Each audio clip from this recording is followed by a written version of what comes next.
Hi wrestling fans, thanks for clicking the Doretta D. Rose report for today's wrestling news. Hey, let's start off the news with some rumors, huh? The WWE 2013 Hall of Fame ceremony is going to be taking place April 6th from Madison Square Garden in New York City, and there's been some red tape, I guess, WWE had to cut through to make a deal with the state of New Jersey. All the WrestleMania activities are supposed to take place in East Rutherford, New Jersey. It's kind of hard to get around in New York to do too much of anything. Plus, it's normally always rented out the halls and things. But the rumor is WWE wanted, well, this probably is no rumor here, Bruno Sammartino for the 2000 Hall of Fame, but doesn't look like that's going to happen. And not even over his dead body, according to Bruno. Some of the names have been rumored for next year's Hall of Fame would be Mick Foley, Kevin Nash, Bob Backlund.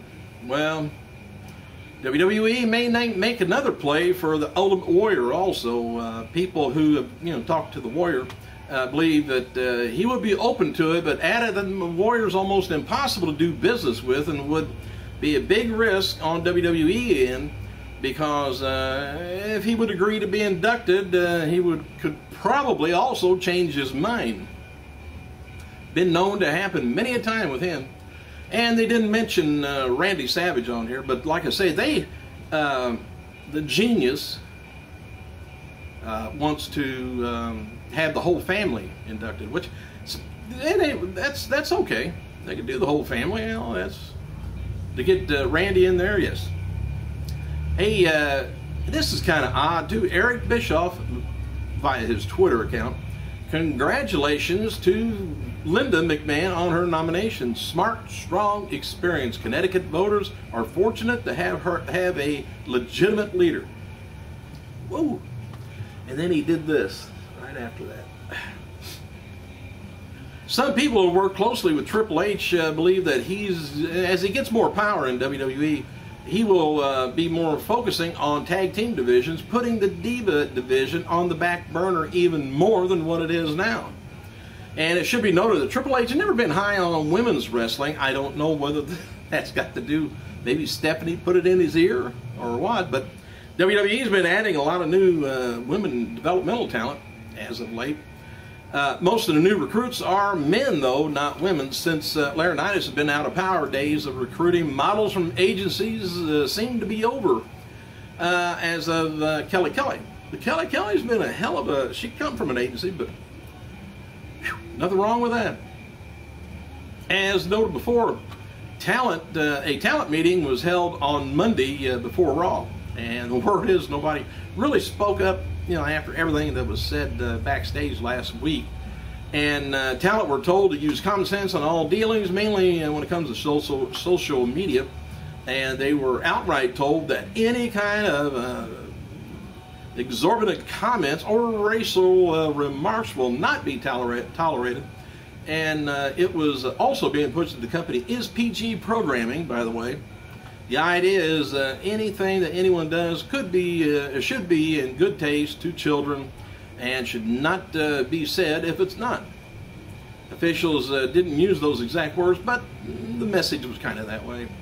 When John Laurinaitis was in Japan, I guess, for recent shows of WWE, people in the Japanese business really aren't aware that he lost kind of his real-life powers in the company, and they came to see him and were pushing ideas about how their promotion could serve as a Japanese territory for WWE. The idea was pitched by promoters that were WWE to work full-time schedule, as well as signing promising Japanese wrestlers and use them on WWE TV. No word yet of any interest from WWE, likely, probably not right now anyway. Instead of them, I think they like to come at, WWE likes to come at you rather than you coming at them. Because they like to do it in their own time, their own pace. WWE officials are looking to try and find a TV outlet to air their pay-per-view pre-shows on. Similar to what the FX network does with UFC events. WWE goal is to have the YouTube pre-show move to regular TV by early 2013. Now that's not talking about the pay-per-view, they're talking about the pre-show.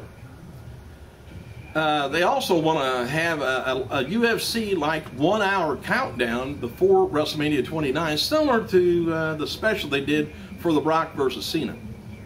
And regarding KHARMA, yep, her departure, well, the reputation that she had gotten, I guess, that hurt her was the most was the training. They felt that she was lazy and was going to be difficult to get back in shape. So it wasn't she was lazy before when she was being trained at FCW, it was just afterwards. And if she had a state of depression because of the mishap with the pregnancy, she probably was not in good mental shape. WWE's recent shows in Japan were seen as a positive, and there were complaints about the advertising, though. Unlike in the United States, changes to advertising cards in Japan is a big deal. WWE advertised Daniel Bryan versus Rey Mysterio match that fans were looking forward to, but they didn't get to see.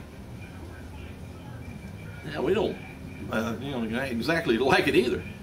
And expect to see Sin Cara taking on Cody Rhodes was been added to the WWE SummerSlam card, by the way, on Sunday. And noted before, Damien Sandow, Brodus Clay is also penciled in.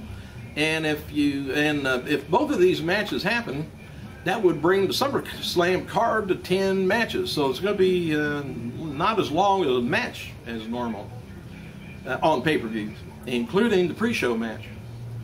And WWE Shop website has released a new Mick Foley t-shirt and a new snapback caps. And it sounds like William Regal is teasing that WWE TV debut of Dean Ambrose. A fan asked Regal who Ambrose is, and Regal replied, "You'll know him soon enough. New villain will be coming to town." And WWE made a profit of $300,000 on the re-release of No Holds Barred with Zeus and Hulk Hogan. They spent $100,000 on production and marketing, but expecting to cut their DVD sales to end up at $400,000. This makes No Holds Barred the third most profitable movie WWE has put out in the last 5 years.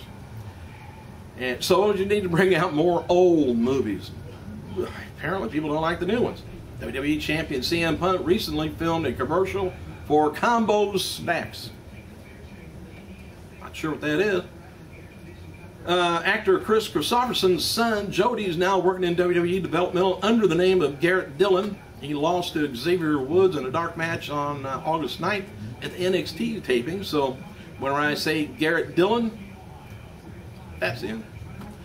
The 1000th Raw had 461,000 people, or 11% of the total audience, watch on DVR tape delay, a higher number than usual. And sometime on specials like that, we'd like to keep it so we can watch it again, at a later time. And Triple H is pushing to get Michael McGillicuddy repackaged. Triple H is high on McGillicuddy and Drew McIntyre as far as long-term potentially, for that person to go. They think they could be a long-timer as long as they keep themselves in good shape. Don't get hurt. Thanks for clicking, you guys. I gotta go.